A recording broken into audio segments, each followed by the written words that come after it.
Bonsoir à tout le monde, Hanouka Sameach, et que nous puissions, Bezrat Hashem, voir et savourer la lumière de Hanouka toute l'année, Bezrat Hashem, qu'elle apporte à tout le monde que des brachot.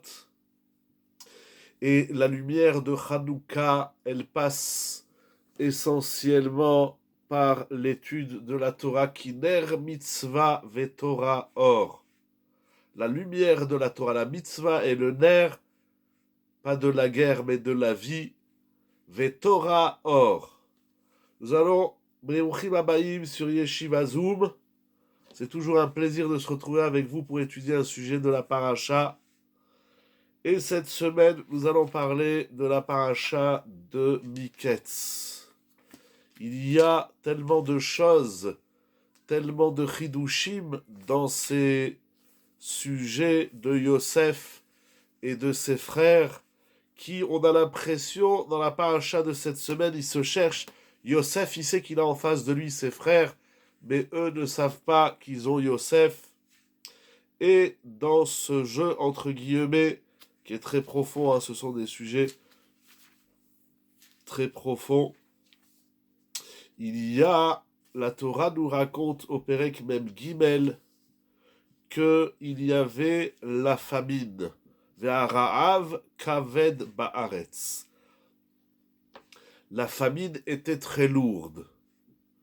Lorsqu'ils n'avaient plus de quoi manger, parce qu'on est dans la deuxième fois, la première fois ils ont été, Yosef il les soupçonne, il leur fait croire en tout cas qu'il les soupçonne d'être des espions, au final il leur donne, et puis maintenant il n'y a plus rien à manger. Alors il faut retourner en Égypte pour aller acheter du blé, de la nourriture. Alors Yaakov il dit à ses enfants, Vayomer lahem aviem shuvu shivru lanu meat ochel. Retourner en Égypte pour amener de la nourriture. Alors Yehuda dit à Yaakov Avinu, on a un problème, c'est que l'homme que nous avons rencontré en Égypte, le roi d'Égypte nous a dit, vous ne pouvez revenir vous alimenter seulement si vous revenez avec votre petit frère. Alors Yehuda dit à Yaakov, si tu nous donnes Binyamin, on peut retourner voir le roi d'Égypte pour acheter à manger. Sinon, on ne peut pas descendre en Égypte parce que l'homme en question, qui Aïch Amar Elenu Lotir Upanai Bilti Achichem Itechem. Puisque l'homme en question, donc le roi d'Égypte, nous a dit, je ne veux pas vous voir, vous ne me verrez pas, si vous venez sans votre frère. Alors, il va y avoir une discussion entre Yaakov, appelé ici Israël, Vayomer Israël, et Yehuda. Comment va-t-on faire pour amener Binyamin à Yosef? Au final, Yehuda se porte garant. Au Perek Mem Gimel Pasuktet, Anochi he'ervenu miyadi tevakshenu imlo aviotiv elecha, etc. Alors, Yehuda se porte garant. Il dit, donne-nous Binyamin, comme ça on peut aller voir le roi d'Égypte et acheter de la nourriture. Très bien. Yaakov accepte, c'est en soi une souga à comprendre, Yaakov accepte, et nous allons étudier le pasuk Yudalef. Vayomer alehem Israël avihem. Imken, puisqu'il en est ainsi, que vous devez retourner en Égypte avec Binyamin pour rapporter de la nourriture au vu de la famine lourde qu'il y a dans la terre, alors Imken efo zot asu. Voilà ce que vous allez faire. Kechu mizimrat haaretz bichlechem. Prenez, dans un premier temps, je vais traduire à peu près, on reviendra sur le sens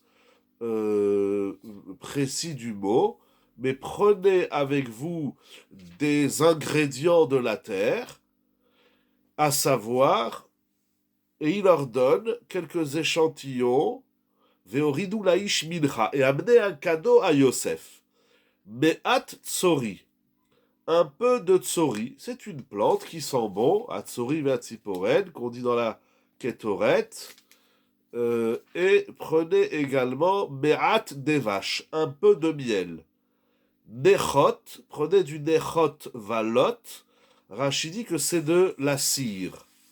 Botnim ushkedim, on traduit des amandes et des cacahuètes et des amandes. Bien que Rachid dit que botnim, Rachid dit je ne sais pas ce que c'est, mais il ramène au nom de Rabbi Makir que c'est des pistaches, et il me semble, dit Rachid, que ce sont des aparsekim.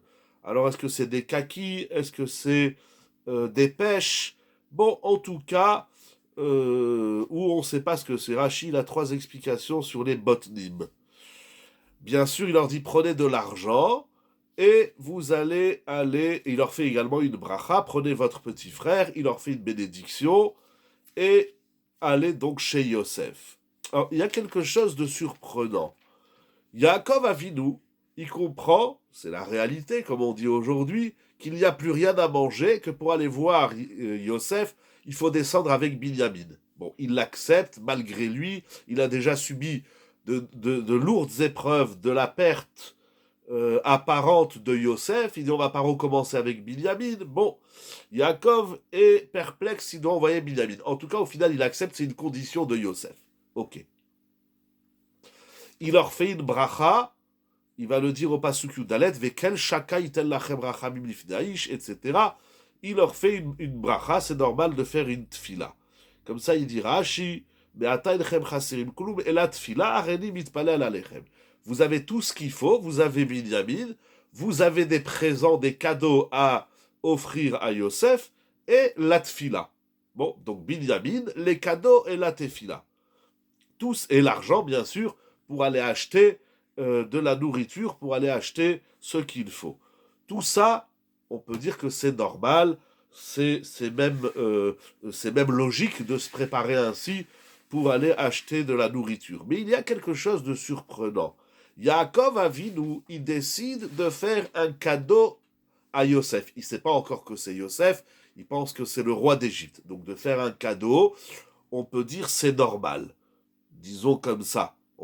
Yaakov Avinu, c'est pas la première fois de sa vie qu'il fait des cadeaux, il en a fait à Esav. Yaakov, c'est l'homme du cadeau. Disons comme ça a un sens de faire des cadeaux, ça rapproche, surtout que le roi d'Égypte, Yosef, leur fait croire qu'il est fâché, qu'il est énervé, qu'il a peur.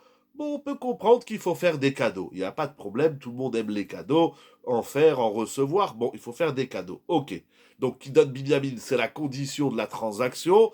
Qu'il fasse des cadeaux, on l'entend. Qu'il donne de l'argent, tout s'entend très bien. Il met en place, et la tfila, bien sûr, il met en place un système où il va pouvoir aller commercer et acheter de la nourriture. Tout ça, il n'y a pas de problème. C'est pas gênant, on comprend très bien. Mais il y a quelque chose de surprenant, nous dit Rav Rabinovitch dans Tiv Akeila. Regardez le pasouk, on reprend le pasouk Yudalef. Quel est ce cadeau? Veoridu la ish mincha, me'at tsori, ou me'at dvash nechot valot botnim ushkedim. Il y a quelque chose d'incroyable. Yaakov Avinu, il décide de faire un cadeau. C'est bien, mais son cadeau, il est me'at. Et d'ailleurs, la Torah le dit 2 fois. Me'at tsori, ou me'at dvash. Un peu de tsori, un peu de parfum, c'est une plante parfumée qui sent bon, et un peu de miel, un peu de cire, un peu de cacahuètes ou de pistaches, et un peu d'amandes. Il demande Rav Gamliel Rabinovitch, je comprends pas. Tu vas devant le roi d'Égypte, qui est la puissance mondiale dans cette saison, dans cette période de l'histoire. Pourquoi tu amènes un peu? C'est quoi un peu? On dirait qu'ils sont venus avec un petit sac, des échantillons. Me'at, ça veut dire un peu. Pourquoi Yaakov Avinu, il offre un peu de ces produits-là? Al-Miout, pardon, j'ai pas eu le temps de lire. Si vous voulez renvoyer avec plaisir. Ok. Ah, mute, unmute, reboot. Unmute, achar mute, et là les rabots. Non, mais c'est pas dit sur le mot me'at. C'est une autre règle. Elle n'a pas de place ici. En tout cas, ce qui est clair, c'est qu'il a donné un peu. Comment un peu de miel et un peu de tsori et un peu de cacahuètes, ça se multiplie? Où il est le ribouille que vous proposez? Mais c'est surprenant. Il demande à Abramovitch, c'est surprenant que Yaakov Avinu, qui veut faire un cadeau, c'est noble, tsniout, délicatesse. Je sais pas Mais est-ce que cette tsniout et cette délicatesse ont une place ici devant le roi d'Égypte? Yaakov Avinu, il est le Gadol Hador, et il envoie des échantillons, donc on va dire déjà quantitatif, le cadeau.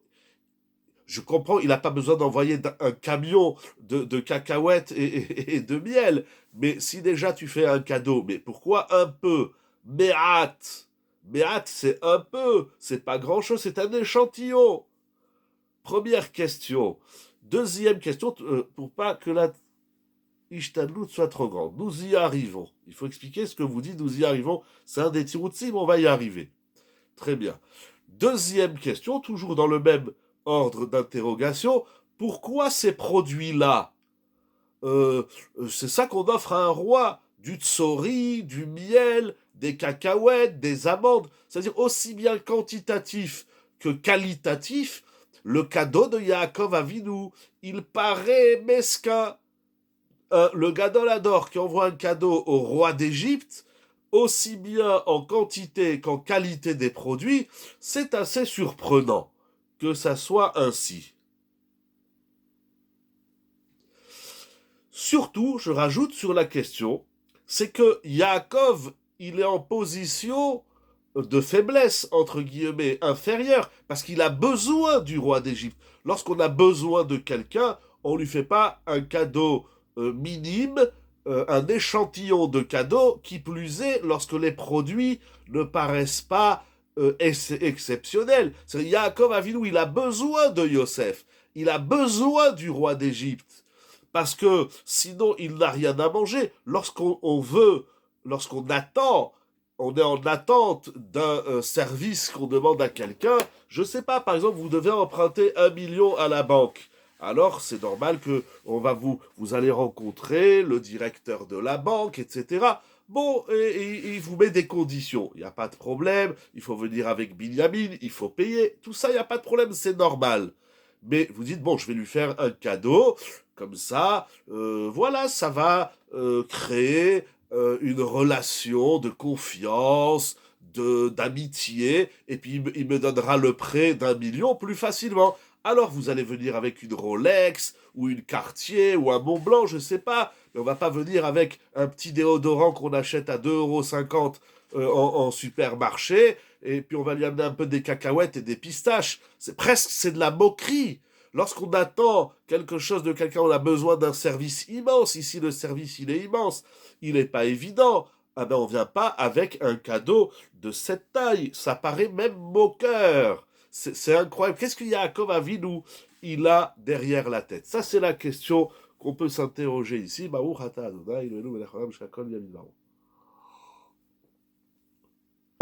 C'est comme ça tous les jours. On attend d'une personne qui nous rende un service.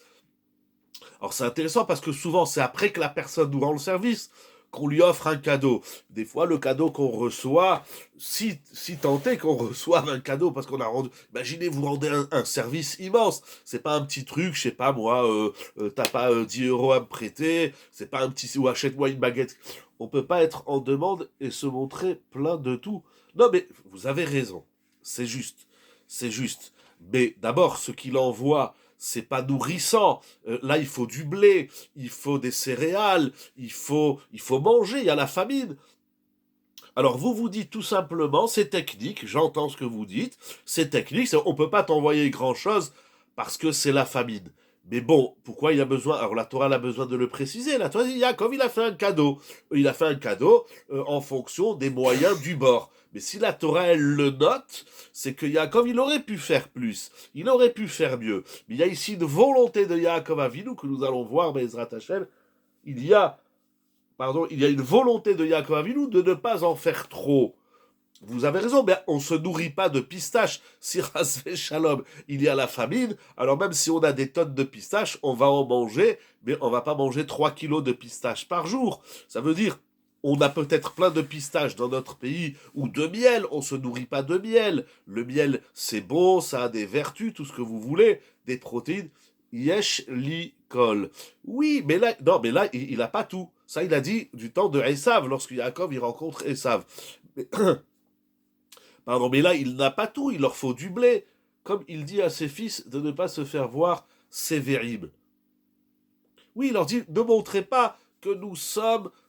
alors c'est vrai, il y a une thèse, je ne voulais pas rentrer dans celle-ci, il y a une thèse chez les Chachamim, je crois même que Rashi la ramène, il dit en vérité, Yaakov il n'avait pas besoin de tout ça, mais Yaakov fait ça pour pas que les autres ils soient jaloux, peu importe s'il joue un jeu ou c'est un vrai problème. Mais toujours est-il, c'est que aux yeux du roi d'Égypte, lui, Yaakov ne sait pas que c'est Yosef, donc il joue un jeu, j'ai envie de dire protocolaire, ou bien c'est un jeu diplomatique. Mais même si vous n'avez pas besoin du président de la République, si tant est que vous allez le voir, même si c'est pour faire semblant, vous n'allez pas lui amener des cacahuètes, je sais pas, un peu de sérieux, un peu Alors, à moins qu'en Égypte, il n'y ait pas de pistache, il n'y ait pas de miel, ce qui m'étonnerait, les pistaches peut-être, mais le miel et l'eau de souris et les amandes, bon, c'est pas de l'or, c'est pas de l'argent, c'est pas des pierres précieuses, il faut se calmer, c'est des petites choses. Alors, la question, c'est pourquoi Yaakov, il met en place ce mini cadeau. Mais je vous dis presque, c'est moqueur. Ce qui est intéressant dans les cadeaux qu'on s'offre par reconnaissance, c'est qui se font après. C'est après que je t'ai rendu service, tu me fais un cadeau. Mais imaginez, vous avez rendu un service immense. Et la personne, elle est là avec un bouquet de fleurs. Au fond de soi, je ne parle que pour moi, ça pourrait presque avoir l'effet inverse. Exactement, c'est ça que je demande. C'est-à-dire, tu as besoin de Yosef, ne te moque pas de lui. Ça paraît moqueur. Donc, vous rendez un service immense à quelqu'un et puis il vient avec un bouquet de fleurs. Au fond de vous, je ne parle que pour moi-même, vous vous dites, il se fout de moi, ok, il se moque de moi. J'aurais préféré qu'il m'offre rien du tout. Mais ça, c'est un cadeau qui vient après qu'on ait reçu le service. Et bien souvent, on oublie le service qu'on a reçu de quiconque. Alors on lui envoie un petit bouquet de fleurs. Oui, mais le Inyan est le geste, surtout pour un roi qui a besoin de rien. C'est vrai, mais c'est pas vrai. C'est vrai parce que j'entends ce que vous dites. Alors mieux n'offre rien. Voilà, tu viens, tu fais des transactions, tu vas rencontrer le roi d'Égypte, le roi du Maroc, le roi du Qatar ou je ne sais, ou le président de la République française. Alors tu viens sans rien. Si déjà il y a un geste politiquement parlant, alors que ce geste, il soit noble, il soit de qualité, mais pas des cacahuètes. Vous savez, c'est quoi des cacahuètes? Des pistaches, du miel. Et, et, et puis pourquoi la Torah, elle a besoin de le dire deux fois? Mais hâte, il va offrir un peu de ses produits. On a compris la question. Nous allons avancer. Alors, ce qui est intéressant pour, on va dire, un petit peu relativiser la question, c'est le commentaire de Onkelos, Rashi, Yonatan ben Uziel, le Sforno, ces quatre grands maîtres de la Torah. Ils disent, regardez le pasouk. Voilà ce que Yaakov dit à ses fils. Zot asu, vous ferez cela. Kechu mizimrat haaretz. Prenez de la zimra de la terre. C'est quoi ce mot zimra? On connaît les zmirot, les chants de Shabbat. Pourquoi des chants, ça s'appelle des zmirot? Qu'est-ce que ça veut dire le mot zemirot? Zemirot yomeru vetishbachot yashmiu, qu'on dit tous les matins. C'est quoi des zimrot? Hein, vous avez le texte sous les yeux, c'est incroyable. Prenez de la zimra de la terre. N'y a-t-il pas un Inyan aussi quelque chose donne de sa royauté roi et donc Yaakov se retrouve. Oui, mais devant Akadosh Baruch Hu, on ne fait pas les choses un peu. On est dans Hanouka, on fait pas. Il suffirait d'allumer une lumière tous les soirs. Mais on fait les Mahadrim, la Mahadrim, Zekeli Ve'adveu ou d'autres notions. Mais on fait pas devant Hachem, on fait pas un peu. Quand on fait la Tfila, on la fait beaucoup. Quand on fait la Tzedaka, on la fait beaucoup. Quand on fait du Chesed et toutes les mitzvot, tout ce qu'on fait, c'est pas un peu devant Hachem. Ou tu fais rien parce que tu penses ou tu ressens que devant Dieu tu n'es rien, ou à Hachem tu lui amènes. Et d'ailleurs, il y a une mitzvah d'amener un taureau, de la fine farine, etc. Il y a des dynimes dans la corbanote qu'on amène à Hachem. Si tant est que nous allons... D'ailleurs, ça a été reproché à Caïn, exactement. Donc là, mais là-bas, c'est de l'homme vis-à-vis d'Hachem. Même vis-à-vis même vis-à-vis d'Akadosh Baruch Hu, on n'amène pas du lin. C'est ce que, je reprends votre réponse, elle est très bien. Caïn, il a apporté du lin. J'ai oublié le mot du passou, comment il dit là-bas? Il a amené les produits de la terre. Hein, comment c'est écrit? Je ne sais pas si je vais le retrouver. On va le retrouver, mais comment c'est écrit là-bas? Bon, en tout cas, il n'a pas amené le meilleur. Donc, effectivement, même vis-à-vis d'Akadosh Baruch Hu, cela lui a été reproché. Alors, bon, c'est quelque part dans Bereshit. Ah, voilà, j'y suis. Voilà comment c'est écrit. Mi peri ha'adama mincha l'Hashem. Donc, c'est écrit mi peri ha'adama. Il a amené des fruits. Et Rachidi mina garoua. Il a amené le moins bon. Donc, même à Kadosh Baruch Hu, on n'amène pas. C'est une mitzvah d'avoir un beau bête à Knesset, un beau talit, bon, etc. Mais si tant est qu'il conçoive que. Vous avez raison, Malchuta de Hara, Ken Malchuta de Rakia. Tout ça, c'est vrai, mais pourquoi un peu et du bidon? C'est ça la question que nous allons essayer de voir. Alors, il dit Rashi, donc, et tous les Mefarshim, on a dit Onkelos, Rashi, Natan Ben Uziel et Sforno, ils disent qu'est-ce que ça veut dire Mizimrat Haaretz? Rashi, il dit Meturgam Mideme Shabach Be'ara, Sheakol Mezamerim Alav Kesheu Bala Olam. Il dit Rashi, voilà, exactement. Il dit Rashi, c'est quoi Mizimrat Haaretz? C'est le meilleur. C'est plus que le meilleur. Ce sont des produits que lorsqu'on les voit, lorsque la terre les produit, tout le monde chante. Alors, ça a l'air, j'ai pas eu le temps de faire plus de recherches, je vais juste revoir le Sforno, mais ce qui est incroyable, כי אומנם מנחה שלך לאיש נבהל מאוד, יצטרך שתהיה עבד גמוד. ובאיזה המין הייתה מנחה ליעקב. עכשיו, לדעתי, מה שכדי לחשוב, ראוי שזה המעט, אבל תהיה נבחר מדברים הנמצאים, אל המד בחיר ולך. Très bien, bon, en tout cas, les Mefarshim, ils disent que, et ça a l'air comme ça, j'ai compris dans le Passouk, que le Zimrat Haaretz, donc ça veut dire, encore une fois, il dit Rashi, vous allez apporter à Yosef des produits que quand on les voit, on chante. Il y a des gens qui chantent quand ils voient une boutargue, quand ils voient des fraises, quand ils voient, je sais pas moi, chacun le produit qui le fait chanter, on dit « Ah, on est content, on s'exclame ». Voilà, des produits, j'ai envie de dire, exclamatifs ou exclamatoires. Que quand on les voit, on dit « Waouh, génial, il y a de la pkaïla, il y a du couscous boulette ». Il fallait du tape à l'œil. Exactement. Alors, ce qui est incroyable, c'est que si ce tape à l'œil, ce méchoubar, c'est du miel, des cacahuètes et de la cire, ça me paraît surprenant. Mais bon, en tout cas, d'après les Mefarshim, on a répondu une partie de la question. Donc vous allez amener... Alors le méhat, le peu, le méhat, le un peu, il est dit dans le quantitatif. On peut... ce peu doit nous émerveiller. Voilà, ça doit nous émerveiller. Donc il va amener un produit merveilleux. Je dis juste que c'est... Je sais pas, peut-être qu'en Égypte, il n'y avait pas de miel et de pistaches et d'amandes. Ça me paraît surprenant, mais bon, peut-être que les Égyptiens, quand ils voyaient du miel, alors ils faisaient une fête nationale. Bon, il y a Choliot. C'est possible. Je ne connais pas bien la culture égyptienne du temps des Avot Akdoshim. En tout cas, ce qui est incroyable, c'est que d'après ces Mefarshim, on a au moins réduit à moitié la question. La question, c'était pourquoi il envoie un cadeau minime quantitatif et qualitatif. Les Mefarshim expliquent qu'il est minime seulement dans la quantité, mais pas dans la qualité. Donc, il lui a amené un peu de bonnes choses.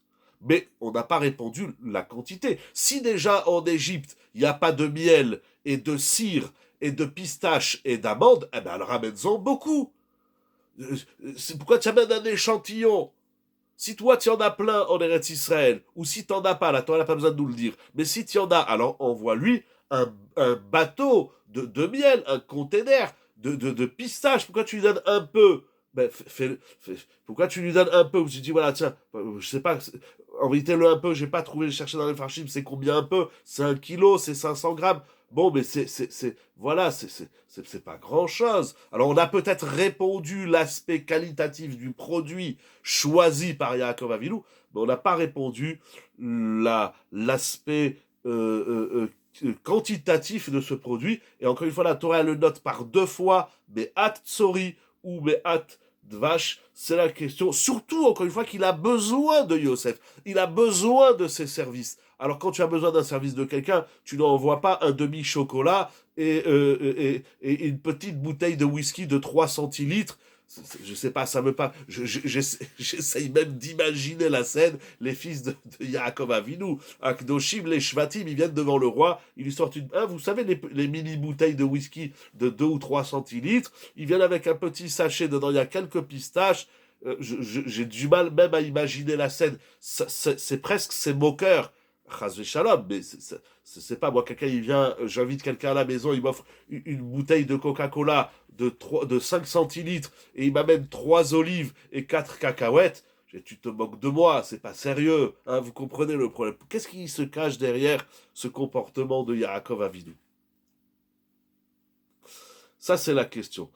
Le Malbim, il dit que le choix de la quantité, un michloach, c'est pas un michloach, ouais, mais le michloach manot, où il y a un bonbon et une sucette et un chocolat,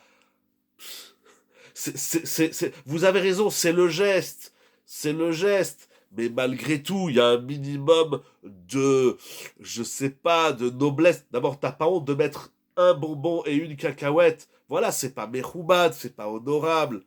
Alors, je dis pas, bien sûr, si on fait 100 michloach manot, et que si à chacun on lui met 3 tablettes de chocolat et une bouteille de vin, c'est un budget. Personne n'a dit qu'il fallait faire 100 michloach manot. Peut-être que c'est mieux d'en faire 4, 5, 6 honorables que 30 ou 50 avec un chocolat, un petit bout de brioche, une tranche de cake. Ah, c'est pas honorable, c'est pas un peu de sérieux, quoi. Il y a une sensibilité, il y a un roi en face, et t'as besoin de lui. Donc ça, c'est la question, Moraï Verabotaï. Je sais pas, j'ai envie de le dire même dans le couple, parce que j'adore parler du couple, mais je sais pas, vous voulez faire un cadeau à votre épouse, c'est Hanouka, il y en a qui ont inventé qu'il faut faire des cadeaux, la ballot, ou peu importe, Hanouka ou pas, vous dites, ouais, je vais faire un petit cadeau à ma femme, voilà, elle fait beaucoup, et puis pour l'amour du couple, et tout ce que vous voulez. Vous venez avec un petit sac, dedans, vous savez par exemple qu'elle aime les fraises. Alors vous allez vous lui amener un petit sac, elle ouvre, dedans il y a une fraise. Achète-lui 3 kilos de fraises si elle aime les fraises. Ou vous lui achetez, je sais pas, n'importe quoi, un bijou. Où tu l'as acheté? Je l'ai acheté à tout à 2 euros. Bon, tu te moques de moi. Bien sûr que c'est le geste. Je dis pas qu'on doit faire tous les mois ou tous les 6 mois la ballot, celui qui peut, mais je veux faire un cadeau à ta femme ou à ton mari, bien évidemment. Tu lui achètes une cravate à 1 euro chez AliExpress. C'est pas. Pourquoi il faut. Je dis pas qu'il faut beaucoup. Je dis pas qu'il faut beaucoup. D'abord, pourquoi pas? Pourquoi pas? Vous dites pourquoi il faut et pourquoi pas? Pourquoi pas? Si votre mari, il vous offre. Bah, quand il y a des appels, ça coupe. J'espère que le son et l'image sont revenus. Je sais pas, mais même si votre mari veut vous offrir un cadeau, et il dit voilà, je t'ai acheté 10 chemisiers, ça vous ferait pas plaisir? La ballot, ou 10 jupes, voilà, il dit voilà, je t'ai payé un beau voyage, on va aller en Eretz Israël une semaine dans un hôtel. Non, il dit voilà, pour les vacances, eh ben, je t'ai payé un petit séjour derrière la maison, ou à Saint-Laurent-du-Var, ou bon, c'est mignon, voilà, je sais pas. Et pourquoi pas? Pourquoi il faudrait pas faire beaucoup? Pourquoi un peu?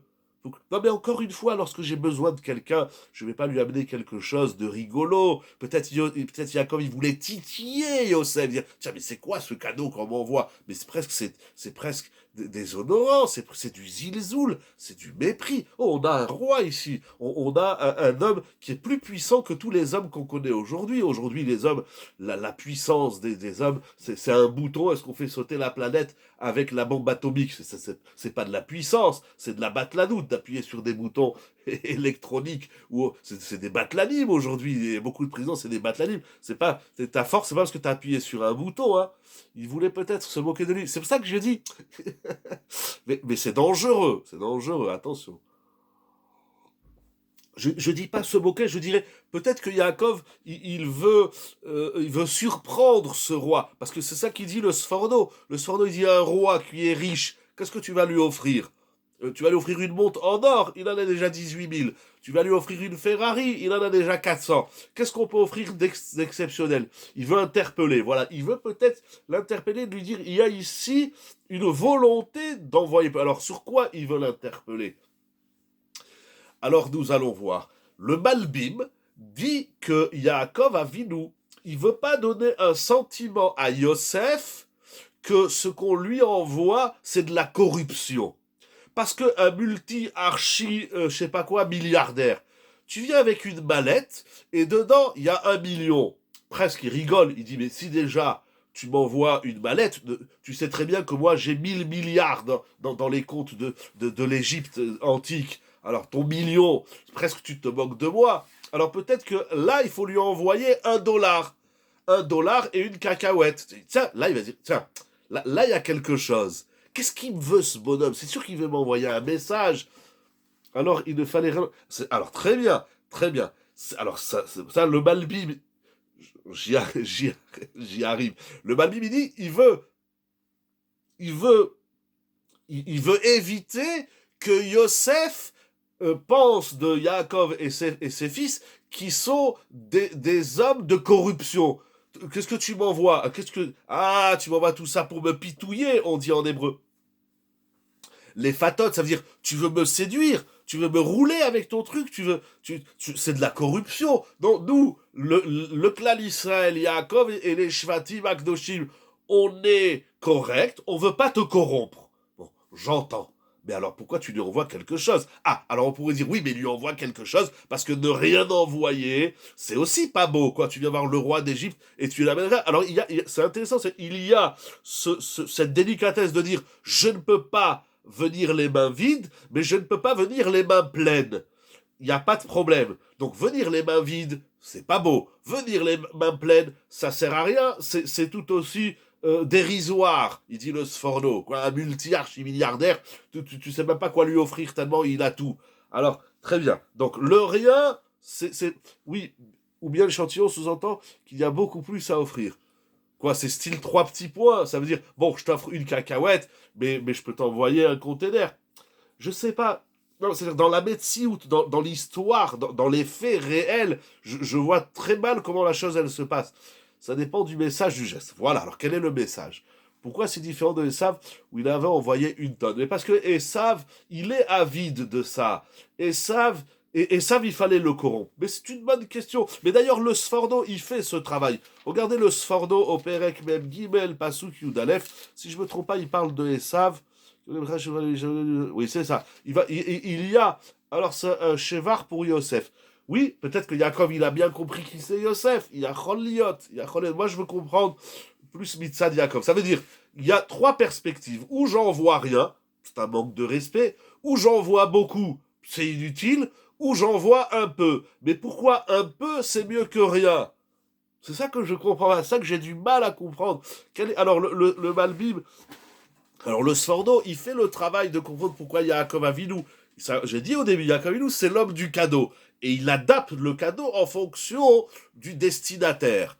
Mais malgré tout, non mais un peu de sérieux, non sérieux, Bémet, vous devez rencontrer quelqu'un d'important à la mairie, ou le président de la République, ou même une personne importante qui a, je vous dis, le chef de, le directeur de la banque, ou voilà, vous avez besoin d'un homme particulier qui a des compétences. Bon, c'est normal que je lui amène un petit quelque chose, mais entre une cacahuète, une Rolex. Bon, on a compris le problème. J'ai du mal concrètement comment ça se passe. J'ai pas de réponse. Je dis juste, peut-être quand il veut interpeller Yosef. Il dit, tiens, celui-là, il m'a envoyé une cacahuète. Surtout que Yosef, il sait que c'est Yaakov. C'est plus facile d'offrir peu face à un roi. Vous pensez, je sais pas, j'ai pas eu la chance encore dans ma vie de rencontrer un roi. Je serais bien embêté de savoir qu'est-ce que je peux lui offrir. Alors, il y a une Gemara pour ne pas lui montrer qu'il est plus haut que lui. Moi perso, j'ai pas vu la fin du message. Moi perso, ça devenait intéressant là. Moi perso, je préfère. Je vous laisse renvoyer. N'hésitez pas, renvoyez. Bon, je vous laisse renvoyer le message. Restez. Ça dépend. Pourquoi si la reine autrefois on disait d'Angleterre ou d'Espagne, ou je sais pas, n'importe quelle reine, ou Madame II, si demain la femme du président de la République, elle vous invite, vous n'irez pas. Est-ce que vous en rêvez ou pas? Ça, c'est personnel à chacun. Mais si on vous convoque ou on vous invite, si c'est pour entraîner... je comprends. Non, mais moi, je serais très embêté. Qu'est-ce que je vais offrir à cette personnalité? Alors, il y a un midrash, je crois que je sais plus si c'est dans la Gemara, dans le Babli ou dans les Yerushalmi. Voilà, on serait très embêté. Non, mais là, on a besoin de lui. Vous êtes obligé. Vous savez, les Gdolim dans l'histoire, ils ont souvent rencontré des personnalités. Alors, c'est intéressant. Rav Ovadia Yosef, Alav Shalom, c'est raconté dans les livres quand il a rencontré le roi d'Espagne. Qu'est-ce qu'il lui a offert? Et puis il y a eu des échanges de cadeaux, c'est normal. Il y a une histoire dans la Gemara où il y a un Rav, j'ai oublié, je crois, c'est Rabbi. Cela définit qui le Cela définit qui le cadeau? J'ai pas compris votre question. Je continue à parler, mais renvoyez, précisez bien la question, parce que le temps avance, il faut qu'on donne au moins une idée. Mais Ezrat Hashem, on pourrait aussi se dire que le cadeau n'est pas matériel. V un Mévid Yavid. Cadeau. Oui, mais encore une fois, Yaakov, il sait pas que derrière ce cadeau, le destinataire, c'est Yosef Hatzadik. Il sait pas. À ce moment-là, tout le monde pense que c'est le roi d'Égypte. Donc je suis pas Mévin, ce que vous dites. J'entends, mais vous le faites, c'est intéressant, moi je l'ai analysé par rapport à Yaakov. Comment Yaakov, il se dit que Yosef, il va recevoir. Vous analysez Mitzad Yosef. Comment Yosef, il a reçu ce cadeau. Il faut analyser les deux. Vous avez raison, alors nous allons avancer. Alors je disais, il y a un Midrash qui raconte qu'il y a un Rav dans la Gemara qui a offert une mezouza à l'empereur. Alors, et l'empereur, il avait fait des grands cadeaux. Je crois que c'est Rabbi. Alors il lui dit, moi je t'ai offert des grands cadeaux, toi tu m'offres un petit bout de parchemin. Alors il va expliquer que le petit bout de parchemin, c'est une mezouza qui a une grande valeur et beaucoup de ségoulottes dans la mezouza. Bon, mais dans une pistache et dans une cacahuète, il n'y en a pas des ségoulottes. Bien sûr, c'est des fruits qui sont extraordinaires, c'est la création divine, etc. Tout ça, c'est vrai. Mais, somme toute, on a compris la question. Donc, dans ces trois perspectives, venir les mains vides, venir avec une tonne de cadeaux ou venir avec un échantillon, pourquoi l'échantillon, il est mieux que les autres perspectives? Alors, il y a, nous allons voir, nous allons voir quelques idées. On va dire trois idées à la fin, on va essayer de les réunir, qui vont trois éléments d'idées, de réflexion, qui vont constituer une idée. Je sais pas, j'ai pas de réponse. Rav Rabinovitch, il répond la chose suivante. Il dit, dans la vie, quand tu es en face de quelqu'un, il faut que tu restes toi-même. Dans la vie, on joue parfois un jeu. On veut montrer à l'autre ce qu'on n'est pas. Eh bien, si moi, je ne peux t'offrir qu'une petite cacahuète et un peu de miel, eh bien, c'est ça que je suis. Toi, tu le prends mal. Alors, bon, je sais pas comment Yaakov, il veut, ou alors, peut-être c'est ça qu'il veut lui montrer, c'est pour ça qu'on a dit tout à l'heure interpellé. Yaakov, il veut dire, moi, c'est ça que je t'offre. Voilà. Parce que c'est moi. Voilà. Moi, Yaakov Avinu, je vais faire semblant, je vais faire des grands, voilà, je vais faire du tralala, de la poudre aux yeux que vous avez dit tout à l'heure. Quand on offre des échantillons, on offre l'envie de découvrir. Exactement. Mais attention, parce que si ça vous arrive, que vous rendez un service énorme à quelqu'un, il vient avec un échantillon d'huile d'olive de 2 centilitres, n'oublions pas ce qu'on est en train de dire ce soir. Voilà. Moi, je le prendrais presque comme du bisaïon. Avec tout ce que j'ai fait pour toi, tu m'offres une mini canette de Coca-Cola de 15 centilitres. Je le prendrais pour du bisaïon. Mais bon, bien sûr, ici on a Yaakov Avinu, on a les Shvatim, on a le roi d'Égypte. C'est un autre schéma, mais malgré tout. Alors, il dit Rav Rabinovitch, moi, je dois te montrer ce que je suis. Et pour toi, je vais pas faire des grands tralala, je vais pas faire des feux d'artifice, et je vais pas te montrer qui je ne suis pas. Et c'est peut-être sur ça que Yaakov, il veut interpeller Yosef. Moi, je pense, hein, je sais pas, je l'ai pas lu, j'ai cherché, j'ai fouillé, mais je pense qu'il encourt un risque immense. Mais Yaakov Avinu, il est l'homme de la vérité. Et Yaakov Avinu, devant le roi d'Égypte, devant quiconque au monde, il veut pas jouer à un jeu. Voilà, j'ai pas. Et d'ailleurs, la question, elle est la question, comment on appelle ça, de la, comment on dit, de l'hypocrisie, de je te montre ce que je suis alors que je ne suis pas ce que je suis en train de te montrer.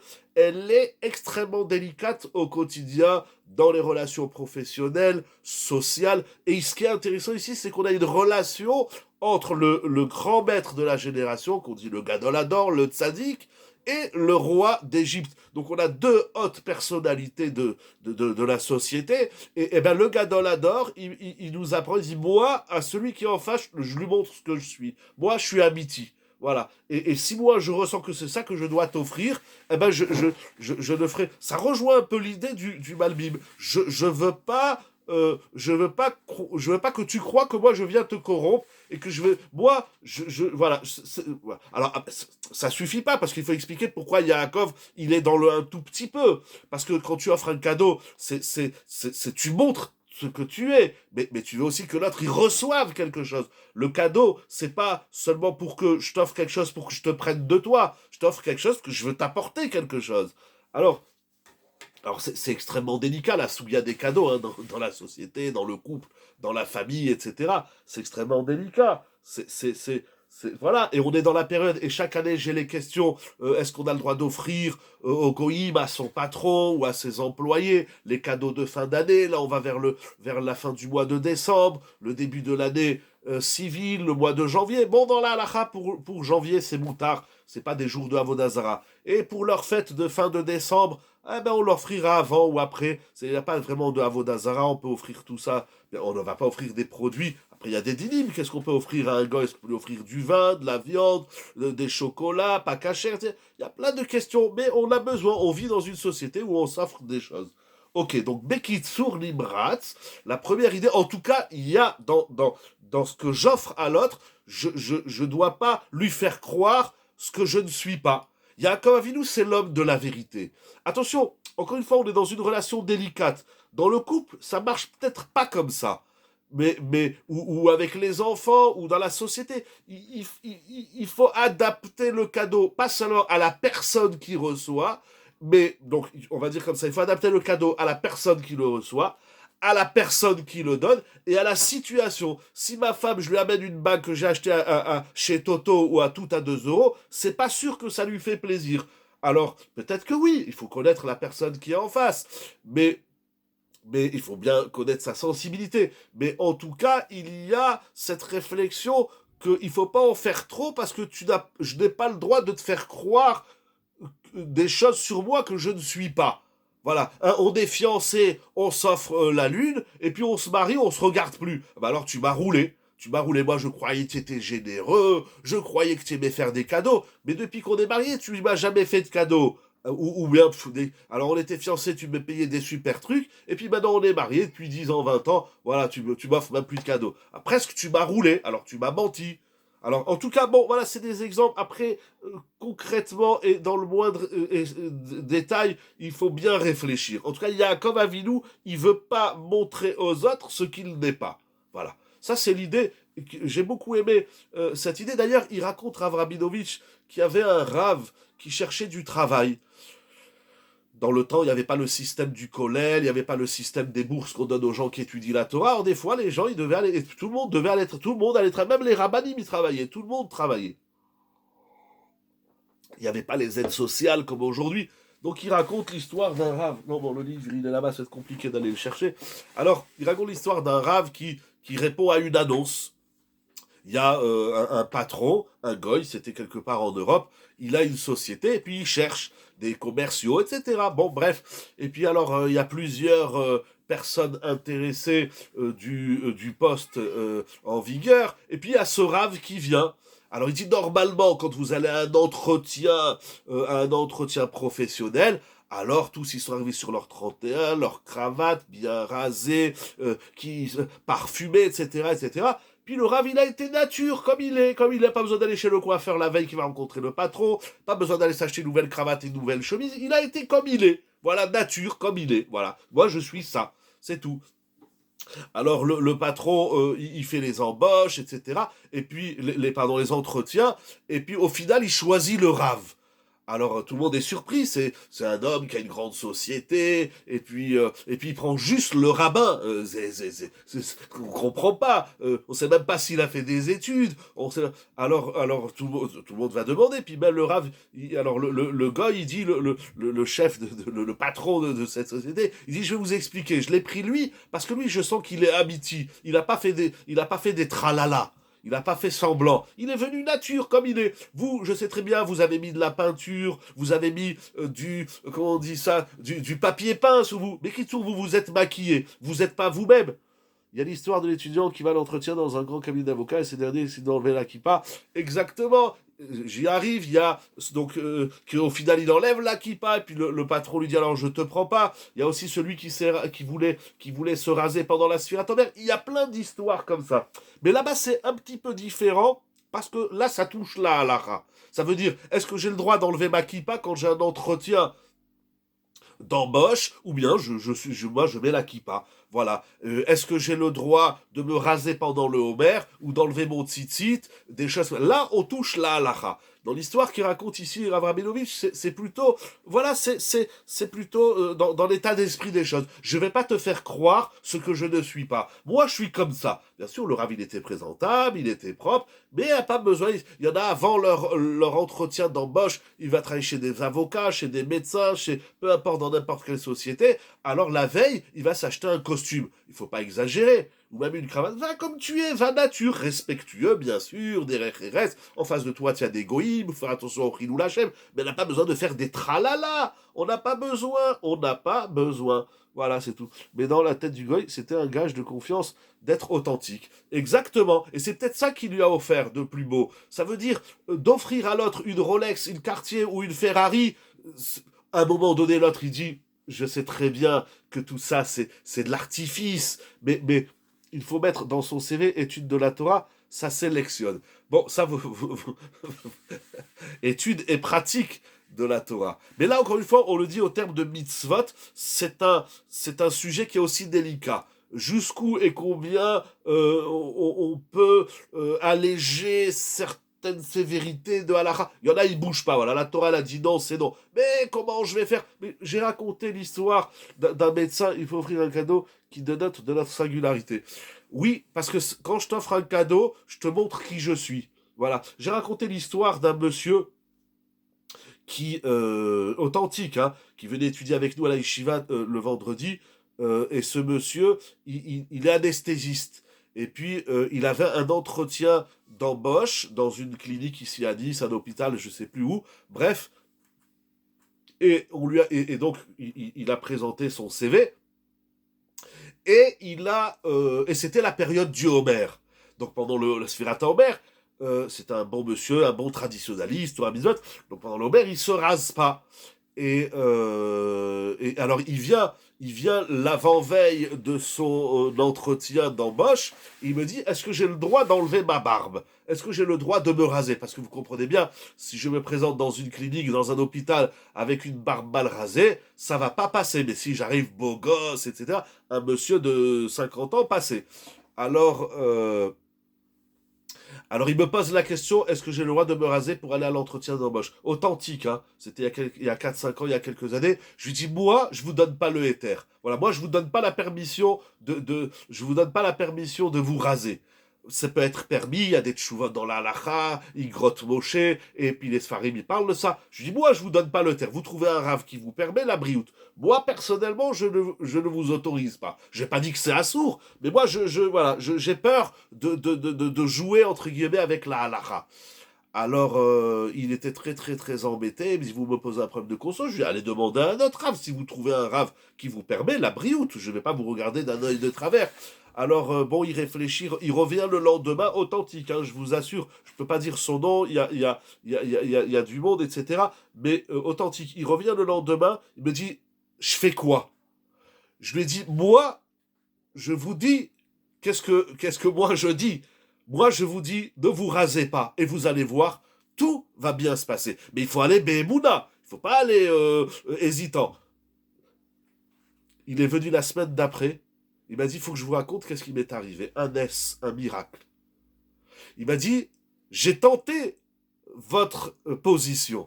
J'ai dit, eh ben, c'est le Homer, je ne me rase pas, et j'irai à l'entretien avec ma barbe mal rasée.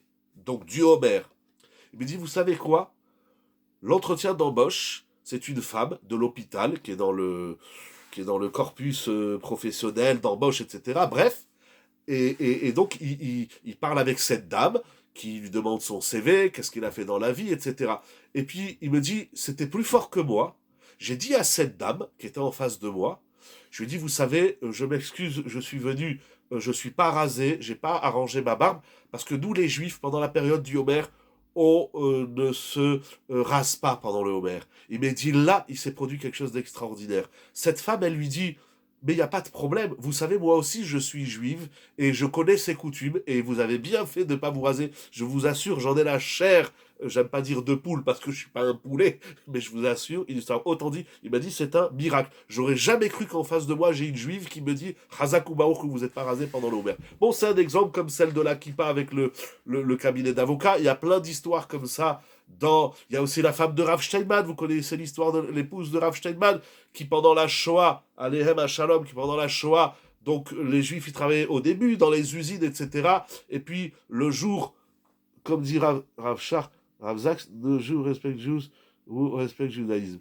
Voilà, bon, si vous avez compris, quand vous avez dit Verbe David, exactement, il y a plein d'histoires. Je disais, la femme de Rav Steinman, elle est à Shalom, donc elle est travaillée dans une usine, c'était juste avant la Shoah, pendant la Shoah, et puis, arrivé Shabbat, elle a tout laissé. Elle travaille dans une usine de couture. Elle a tout laissé, et quand il arrive, et tous les autres juifs, malheureusement, ils ont travaillé. Et puis le patron, il a dit, elle, je vais l'augmenter, parce que je vois elle a ses convictions. C'est arrivé Shabbat, elle a dit, moi, j'arrête tout. Faites de moi ce que vous voulez, mais moi, Shabbat, je ne travaille pas. Zéou. Donc, il y a des millions d'histoires qui vont dans ce sens. On va avancer un peu, parce qu'il y a encore quelques idées à voir.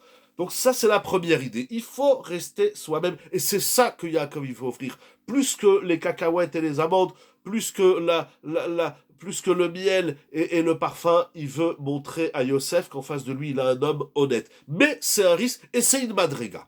Celui qui n'est pas à la madriga, et il envoie une cacahuète au président de la République, il risque de finir sa vie en prison. Donc c'est une madriga.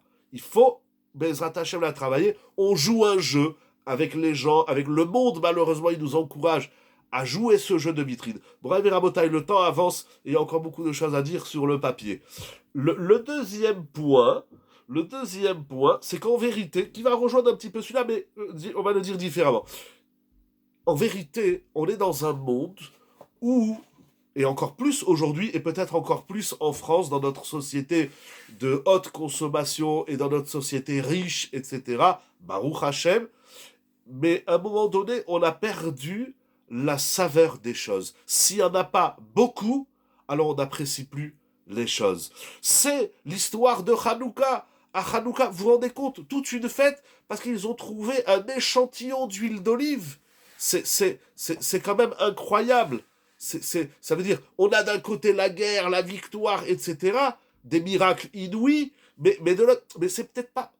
Oui, les grandes choses, que les grandes choses nous émerveillent, que les grandes choses ne nous laissent pas insensibles, je comprends. Mais quand quelqu'un il vient avec... Imaginez, non mais il faut s'imaginer la scène. Imaginez le Cohen qui a trouvé cette petite fiole d'huile. Bon, elle n'était pas si petite que ça, parce qu'il faut de l'huile d'olive. Enfin oui, quoi, il faut de l'huile d'olive qui dure toute une nuit. Alors, je sais pas, c'est quoi, 1 litre d'huile d'olive? Moi, je sais pas, j'imagine dans le chaos que les enfants d'Israël vivaient à cet instant. On est en pleine guerre contre les Grecs, on est en pleine guerre diplomatique, etc., etc. Il y a des morts de partout. Puis j'imagine la scène, il y en a, il a dit Rabotai.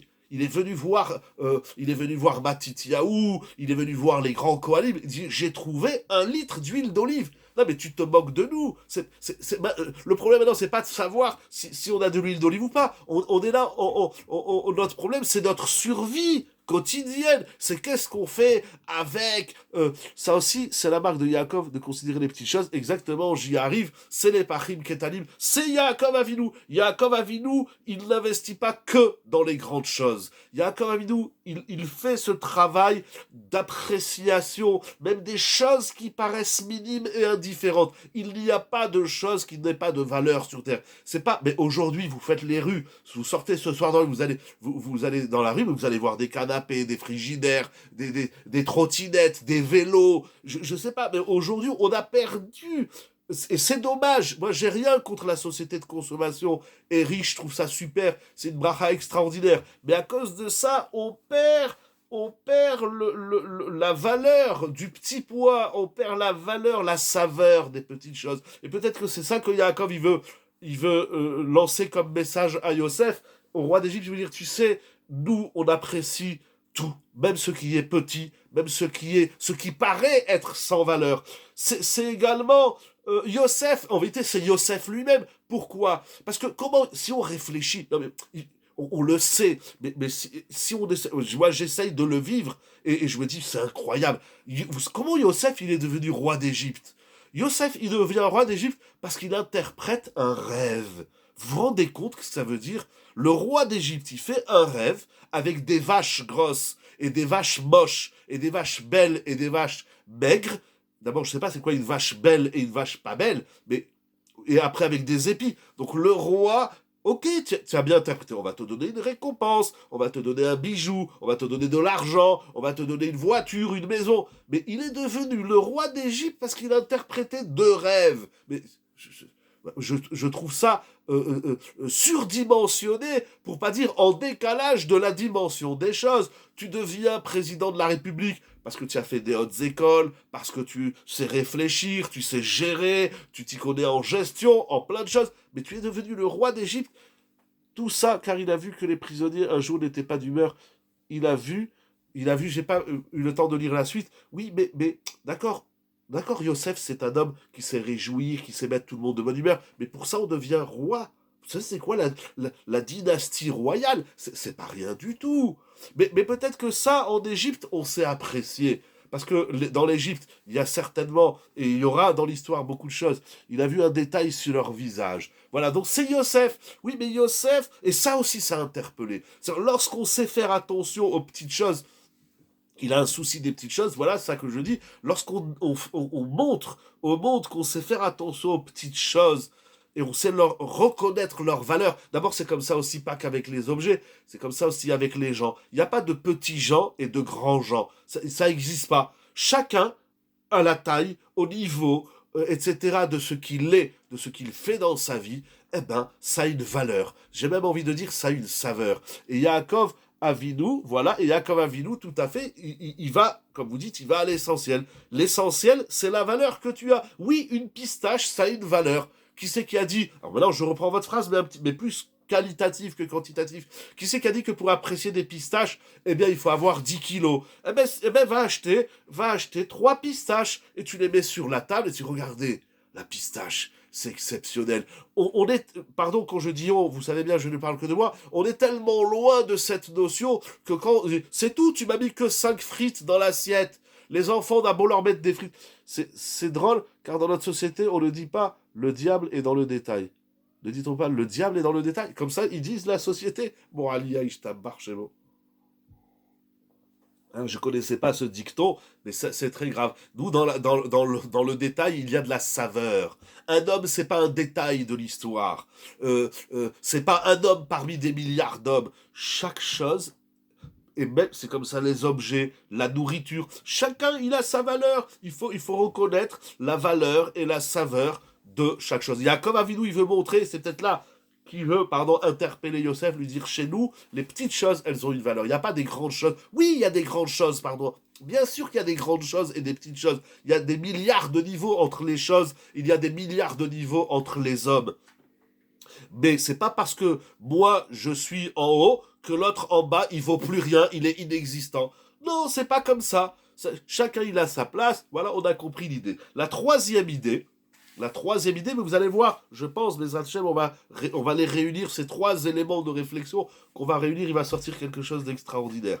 La troisième réponse, c'est Rav Biderman, qui a été dit tout à l'heure également, et qui a touché cette idée. Il dit Rav Biderman dans Be'er HaParasha, c'est que Yaakov Avinu, il a un grand problème. Son grand problème, c'est la question du juif au quotidien, c'est la confiance en Dieu, le bitachon. Et ça aussi, Yosef, il va passer par là, et chaque juif, il passe par la confiance en Dieu. Yaakov Avinu, il sait très bien que c'est pas le roi d'Égypte qui va lui donner à manger. C'est pas le roi d'Égypte. C'est pas le roi d'Égypte. C'est Akadosh Baruch Hu Bichvodo Beatzmo. C'est Akadosh Baruch Hu. On fait le Birkat Amazon tous les jours. Hazan Otanu Vet Haolam Kulo. Baruch Ata Hashem. Hazan et Akol. J'aime bien dire dans le temps, je disais Hazen et Akol.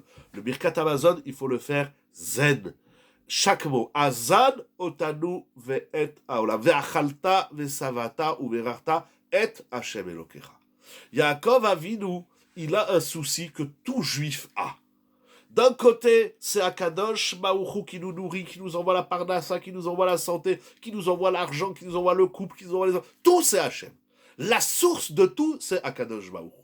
Ça va, Kadosh Baruch Hu, il demande, et là aussi on va le retrouver chez Yaakov dans d'autres épisodes. Ici, Yaakov Avinu, il envoie en vérité des échantillons de sa personne. Il est en train de dire au roi d'Égypte, voilà, nous on fonctionne avec le Hémet. Le Hémet, c'est je vais pas te mentir, je t'envoie ce que je suis.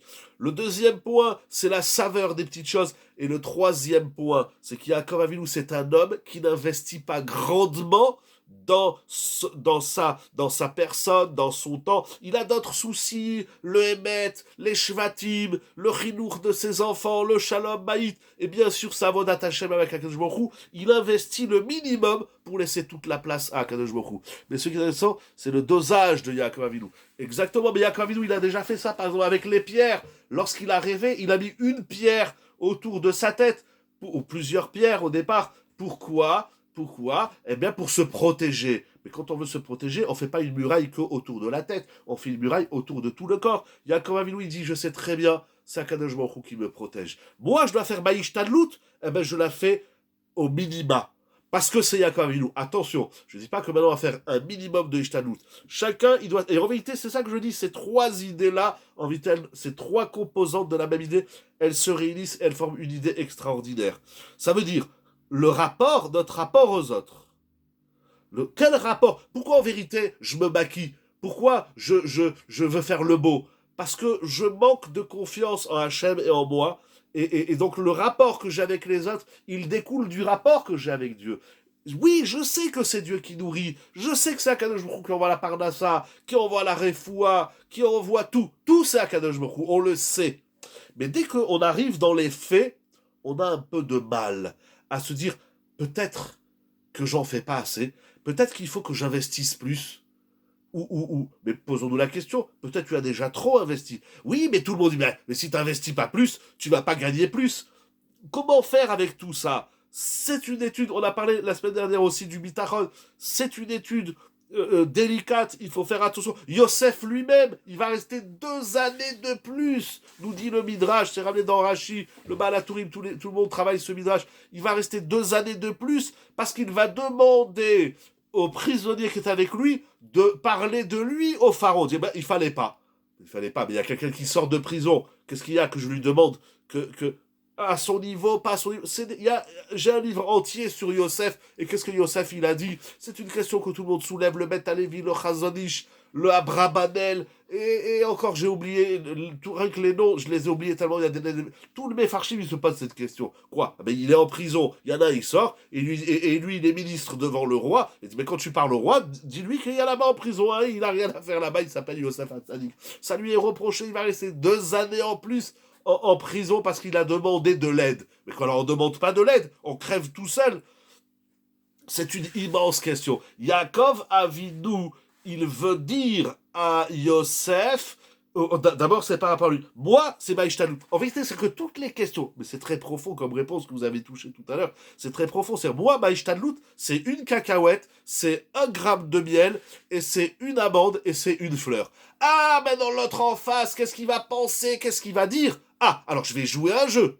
Mais si tu joues à un jeu, si tu lui offres une Ferrari, c'est pas... Si je reçois un cadeau petit, je dois comprendre le message du donneur, effectivement. Mais Yaakov, encore une fois, vous parlez, c'est intéressant, encore une fois, vous parlez du récepteur du cadeau. Moi, je parle du donneur. Moi, et puis le cadeau ici, c'est pas un cadeau de Hakaratatov, c'est pas un cadeau de reconnaissance, de bienfait, c'est un cadeau parce que j'attends quelque chose de toi. Et là, on encourt un risque immense. Parce que j'attends quelque chose de toi, sachant que c'est pas toi qui va l'apporter, c'est Akadosh Baruch Hu qui va me l'offrir. Alors moi, je dois faire ma Ishtadlout. Yaakov Avinu, à son niveau, sa Ishtadlout, c'était 1 gramme et 1 centilitre. Ah, mais maintenant, nous, on dit, oui, mais l'autre en face, il va se moquer de lui. Yaakov, il réfléchit pas comme ça. Yaakov, ça l'intéresse pas de savoir qu'est-ce que l'autre, il va penser, puisque je suis en train de faire un cadeau Ishtadloutique. Je voudrais juste terminer avec une histoire qui est magnifique. Voilà, ça veut dire, en tout cas, le rapport que j'ai à l'autre. Qu'est-ce que je veux montrer à l'autre? Ça ne doit pas entacher ma Avodat Hashem ici qui touche le bitachon. Oui, c'est normal d'offrir un cadeau. Oui, c'est normal d'être poli. Mais si ce que je fais va entacher ma confiance en Dieu, alors je m'arrête. Ah, mais l'autre en face, comment il va réfléchir et qu'est-ce qu'il va dire et qu'est-ce qu'il va penser? Celui qui se pose toutes ces questions, il encourt le risque d'abîmer son bitachon. Rav, euh, Rav Goel El Karif, il raconte l'histoire incroyable. Vous savez, Abnebrak, elle est longue, mais je l'écourterai. Vous savez, Abnebrak, il y a un très grand séminaire qui est de jeunes filles, qui est très connu, qui était tenu par un grand Rav, qui s'appelait Rabbi Moshe Pardo, un grand tzaddik, et qui s'appelle Ora Chaim. C'est un séminaire de jeunes filles où il y a plus de 1500 filles, un séminaire qui existe depuis 70 ans, en tout cas au moins depuis 50 ans. Plus que 50 ans, au moins 60 ans. Comment ce séminaire il a été fondé? Alors, Rabbi Moshe Pardo, à la Shalom, il travaillait avec un Rav qui s'appelait Rabbi Eliezer Ben David, si je ne me trompe pas. J'ai le livre, il raconte l'histoire. Et ce Rav, il était responsable de récolter des fonds pour, euh, construire, pour bâtir et mettre en place ce séminaire exceptionnel qui existe encore, bien évidemment. Lorsque vous allez à Bnei-Brak, demandez d'aller voir ce séminaire, c'est incroyable, c'est incroyable. Bon, bref. Alors ce Rav, il prend des contacts, il faut ramasser beaucoup d'argent, il faut construire une bâtisse, etc., etc. Alors, on lui dit que quelque part aux États-Unis, il y a un homme qui est très riche. Il y a les noms et tout dans l'histoire. C'est juste que je ne me rappelle pas. Alors il lui dit, on lui dit voilà, cet homme, il est riche et il distribue son argent avec une grande largesse pour construire, bâtir des institutions de Torah.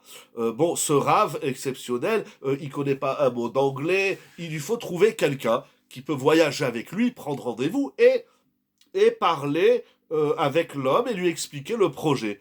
Alors, le Rav, il trouve un homme qui est dans le business, qui parle bien l'anglais. Il lui dit, viens avec moi aux États-Unis et tu m'accompagnes. Bon, l'homme, il veut pas trop, tout ça. Bon, à la fin, le Rav, il insiste. À la fin, le bonhomme, il accepte. En très simple, il accepte. Et puis, durant tout le voyage, c'est un long voyage de Tel Aviv jusqu'à New York, déjà de Bnei Brak jusqu'à l'aéroport. Bon, tout le long du voyage, le Rav et l'homme d'affaires en question qui l'accompagne, c'est un froum, un religieux, et ils se mettent d'accord. Parce que le Rav dit, c'est moi, je connais pas un mot d'anglais, donc on va se faire un peu des gestes. Si je fais comme ça, alors tu comprends qu'est-ce que je veux dire, etc. Bon, ils se sont fait tout un montage que lorsqu'ils vont se retrouver devant cet homme, eh bien, tout se passera à merveille. Et voilà qu'ils arrivent aux États-Unis, histoire incroyable. Ils arrivent aux États-Unis, ils sortent de l'avion, donc l'homme d'affaires qui accompagne le Rav, il appelle l'homme riche et il lui dit, parce qu'il le connaissait un peu, bon bref, il lui dit voilà, on est là, est-ce que tu peux nous recevoir? Je suis venu. Alors la secrétaire, elle lui dit écoutez, monsieur A, il s'appelle Joe dans l'histoire, j'ai oublié son nom de famille, et il dit écoutez, monsieur Joe ne peut pas vous recevoir tout de suite, il vous rappellera. Mais alors, celui qui accompagne le Rav dit mais on a pris rendez-vous pour venir aujourd'hui. Il fait mais désolé, là il est en réunion, il ne peut pas vous répondre. Bon, qu'est-ce qu'on fait? Alors ils ont dit bah si déjà on sort de l'aéroport, on va à l'hôtel et puis au moins on se repose et puis on reste le téléphone. C'était il y a 70 ans, donc il n'y avait pas les portables, etc. Bien, on reste l'oreille collée au téléphone et on attend. On attend. Et puis, à un moment donné, le téléphone, il sonne. Alors, le Rav, il répond, il essaie d'un peu se débrouiller. Il dit, écoutez, au bout de quelques heures, Monsieur Joe pour vous recevoir tout de suite. Ah, bon, d'accord, ben écoutez, on arrive. Dans un quart d'heure, on prend un taxi, on arrive. Bon, d'accord. Le Rav, il cherche son coéquipier et il le trouve pas. L'autre, il a dit, ah, ben, si on n'a pas le rendez-vous, il est parti se promener à New York. Alors le Rav, il est complètement désemparé. Il dit, je vais me retrouver devant un homme d'affaires qui parle l'anglais, moi, 2, 3, 4 mots. Mais on avait fait tout un montage pour parler, pour expliquer le projet. Mais finalement, il y a tout qui s'évapore. Et il le cherche dans l'hôtel, il sort dans la rue, il appelle où tu es, il répond pas. Il dit bon, ben moi j'y vais quand même, c'est un rendez-vous, j'y vais. Alors il prend le taxi, il lui donne l'adresse, bref, il arrive devant le building et puis il se dit mais mince, mais comment ça va se passer? Il lève les yeux vers Akadosh Baruch Hu. Moi, je suis venu ici pour une mission, c'est récolter $1 million pour faire mon séminaire de jeunes filles. Aide-moi, s'il te plaît, Akadosh Baruch Hu. L'autre, il est pas. Ils ont fait des montages et des montages. Il est pas là. Il se retrouve tout seul. Il avance vers le building. Il rencontre un jeune homme, un juif.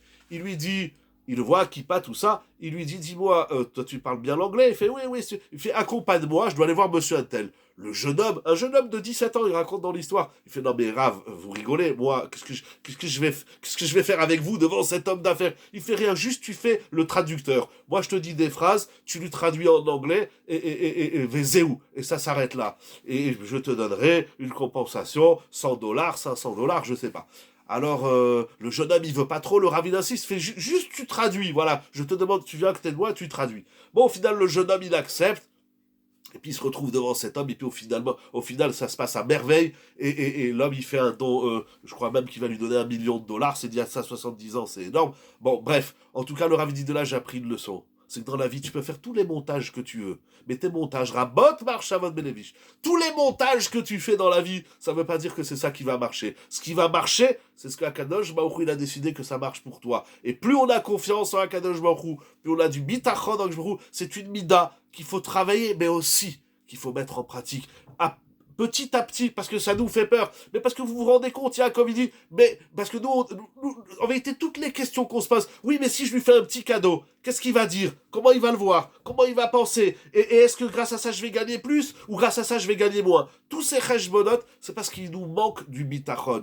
Hanouka, c'est la fête du bitachon. Les chashmonaïm, quand ils sont partis faire la guerre contre les Grecs, il dit Rashi dans Parashat Vayechi que les Juifs, ils étaient 13 contre une armée de milliers, voire de millions de soldats. Mais si tu te poses des questions, alors la question elle est, mais alors quand est-ce qu'on se pose des questions et quand est-ce qu'on se pose pas de questions?